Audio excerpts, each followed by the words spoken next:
अस्सलाम वालेकुम जी, जहांगीर खान आपकी खिदमत में हाजिर है। नवाज शरीफ पर दोबारा क्रॉस लग गया है। पीडीएम में फूट पड़ने वाली है। नून लीग और पीपल्स पार्टी आने वाले दिनों में आमने सामने होंगी और अगले 20 दिनों में तमाम तर मंजरनामा किस तरीके से चेंज होने जा रहा है, आने वाले 20 दिनों में क्या कुछ होने जा रहा है, बड़ी अहम शख्सियत की जानिब से एक बड़ा इंकशाफ कर दिया गया है और बता दिया गया है कि अगले 20 दिनों में क्या होने जा रहा है। दूसरी तरफ परवेज इलाही, अब से कुछ देर पहले उनको जब अदालत के अंदर पेश किया गया तो अदालत के अंदर वो फोन पर बातें करते रहे। किस अहम शख्सियत के साथ परवेज इलाही कमरे अदालत के अंदर गुफ्तगू करते रहे फोन कॉल पर, ये भी आपको बताएंगे। और साथ ही साथ पाकिस्तान तहरीके इंसाफ ने अपना एक फॉरेन एजेंट मुकर्रर कर दिया गया है अमेरिका में। ये कौन सी अहम शख्सियत है जिसको वहां पर फॉरेन एजेंट पीटीआई की जानिब से मुकर्रर किया गया है, ये भी आपको बताएंगे। लेकिन सबसे पहले जो पीटीआई के लिए खुशखबरी आ रही है वो आपके सामने रखते हैं। पाकिस्तान तहरीक इंसाफ की इंतहाई सीनियर खातून रहनुमा डॉक्टर यास्मीन राशिद को बरी कर दिया गया है। जी हां, लाहौर की इंसदादे दहशतगर्दी अदालत ने पाकिस्तान तहरीक इंसाफ की खातून रहनुमा डॉक्टर यास्मीन राशिद को जिना हाउस हमला केस से बरी कर दिया है। पुलिस ने डॉक्टर यास्मीन राशिद को जिना हाउस हमला केस में अदालत में पेश किया था और जिस्मानी रिमांड की इस्तदा की थी।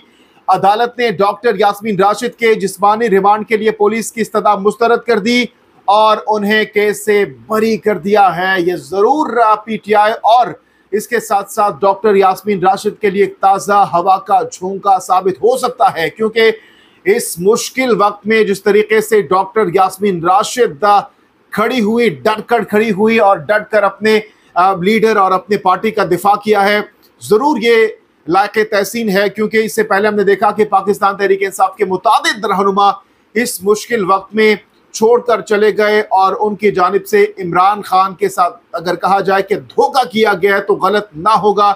लेकिन यास्मीन राशिद की जानिब से हम देख रहे हैं कि उनके जो मुखालिफिन है वो भी इस वक्त उन खवातीन को क्रेडिट दे रहे हैं जिन्होंने मुश्किल वक्त में अपनी पार्टी का साथ नहीं छोड़ा। अच्छा जी, परवेज इलाही की जानिब आएंगे और परवेज इलाही को अब से कुछ देर पहले अदालत के अंदर पेश किया गया है और वो फोन पर गुफ्तगू करते हुए पाए गए हैं। क्या खबर है ये भी आपके सामने रखते हैं। जियो न्यूज की खबर के मुताबिक चौधरी परवेज इलाही दौरान समाअत अदालत में मोबाइल फोन इस्तेमाल करते रहे। चौधरी परवेज इलाही के खिलाफ मुकदमे की समाअत गुजरावाला के जुडिशियल मजिस्ट्रेट की अदालत में हुई। अदालत में वकला के रश के बायस चौधरी परवेज इलाही को पीछे कुर्सी पर बिठा दिया गया था। दौरान समाअत चौधरी परवेज इलाही मोबाइल फोन इस्तेमाल करते रहे। परवेज इलाही वकला के रश में मोबाइल फोन पर किसी से बातें करते रहे। अदालत ने चौधरी परवेज इलाही के जिस्मानी रिमांड की दरखास्त पर फैसला महफूज कर लिया, जो कि कुछ देर बाद सुनाया जाएगा। और हो सकता है कि जब ये वीडियो आप देख रहे हो तो ये फैसला सुना दिया गया हो। लेकिन इस खबर की अहम बात यह है कि आज उनकी जानिब से बताया गया है कि फोन पर गुफ्तगू करते हुए पाए गए। नॉर्मली हम देखते हैं कि मोबाइल फोन अलाउ नहीं होता कमरे अदालत के अंदर, लेकिन चूंकि रश था, पीछे बैठे हुए थे और इस खबर के मुताबिक वो फोन पर गुफ्तगू कर रहे थे। अच्छा जी, अब उस फॉरेन एजेंट की जानिब आएंगे जिनको पाकिस्तान तहरीक इंसाफ की जानिब से मुकर्रर किया गया है। ये क्या खबर है ये भी आपके सामने रखते हैं। पाकिस्तान तहरीक इंसाफ के रहनुमा शहबाज गिल ने बतौर अमरीकी शहरी खुद को पाकिस्तान तहरीक इंसाफ का फॉरेन एजेंट रजिस्टर करा लिया है। शहबाज गिल ने खुद को अमेरिका के फॉरेन एजेंट रजिस्ट्रेशन एक्ट के तहत रजिस्टर कराया है, जिसके बाद अमरीकी जस्टिस डिपार्टमेंट की जानिब से शहबाज गिल को रजिस्ट्रेशन नंबर जारी कर दिया गया है। शहबाज गिल ने पाकिस्तान तहरीक इंसाफ के लिए अमेरिका में मुलाकातों और फंड रेजिंग की तफसीलात से डिपार्टमेंट ऑफ जस्टिस को आगाह कर दिया है।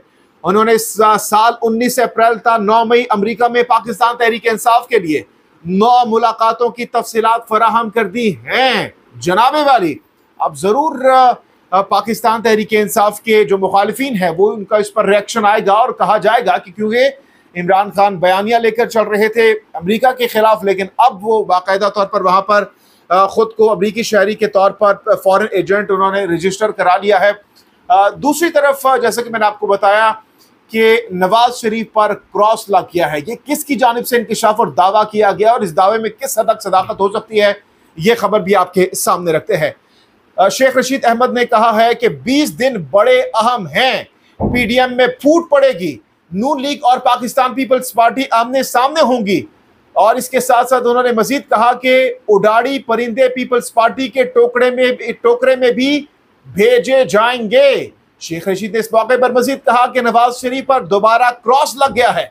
नून लीग नजरिया जरूरत के साइज तक रखी जाएगी, मुख्तलिफ मसालों से खिचड़ी पकेगी, जहांगीरी तड़का लगेगा, लेकिन इमरान खान दीवारे चीन साबित होगा। ये इंकशाफ, ये दावा किया गया है शेख रशीद अहमद की जानिब से। लेकिन मेरे ख्याल में इस दावे को, इस गुफ्तगू को आपको इतना सीरियस नहीं लेना चाहिए, क्योंकि शेख रशीद अहमद साहब जब से हम देख रहे हैं कि पीटीआई की हुकूमत में भी वो इसी तरह के बड़े बड़े दावे करते थे, बड़ी बड़ी भड़के मारते थे, ये हो जाएगा, अगले 20 दिन में ये हो जाएगा, इनकलाब आ जाएगा, बड़ी बड़ी भड़के मारते थे। लेकिन एक बात भी शेख रशीद का आज तक ठीक और दुरुस्त साबित नहीं हुई। हमेशा से वो हवाओं में बातें करते हैं, जो उनके दिल में आते हैं उसको खबर बना देते हैं। तो मेरे ख्याल में इस कि बिल्कुल ही इसको सीरियस नहीं लेना चाहिए इस बयान को, क्योंकि शेख साहब आज कल खुद बड़ी मुश्किल में हैं।